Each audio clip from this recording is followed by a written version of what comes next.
Hello বন্ধুরা, তোমরা সকলে কেমন আছো?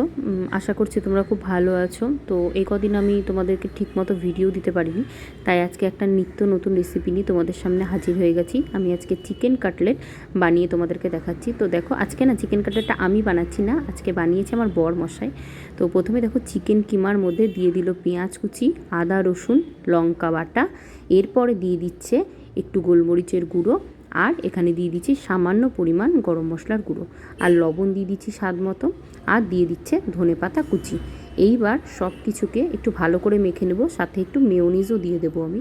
তো দেখো, ও না আমাকে বললো যে তুমি তো প্রায় প্রত্যেক দিনই রান্না করো, তো আজকে আমি তোমাকে একটু রান্না করে খাওয়াই। তো ওর মতনই ও রান্না করছিল, আমি একটু হেল্প করেছি। তো একটু লেবুর রসও দিয়েছে। তো তারপরে এটা ভালো করে মেখে নিল। তো দেখো, এখানে না জল জল যদি একটু থাকে তো তোমরা একটু কর্নফ্লাওয়ার অ্যাড করতে পারো। আমার একটু জল জল ছিল বলে কর্নফ্লাওয়ার অ্যাড করেছি।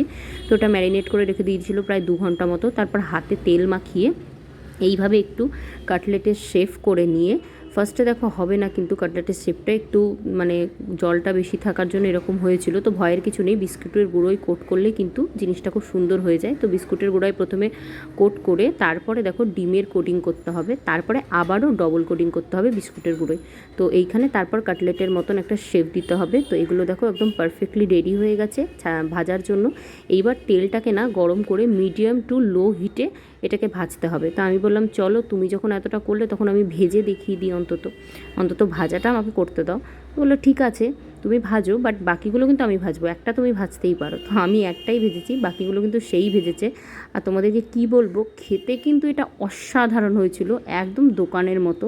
তো আমার তো খুব ভালো লেগেছে। আমি বর্মশাইকে বললাম, এবার থেকে তুমি আমাকে মাঝে মাঝে কিন্তু রান্না করে খাওয়াতে হবে আমায়।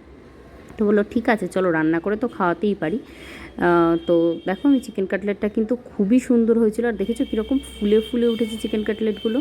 আর এত সুন্দর হয়েছিল না, ভেতরে পুরো একদম চিকেনের পুর কিন্তু ঠাসা। এখানে কিন্তু আমি কোনো রকমের আলু সেদ্ধ বা অন্য কিছু ইউজ করিনি। তোমাদের যদি চ্যানেলটিকে ভালো লাগে সাবস্ক্রাইব করে দেবে, লাইক কমেন্ট শেয়ার করে দেবে।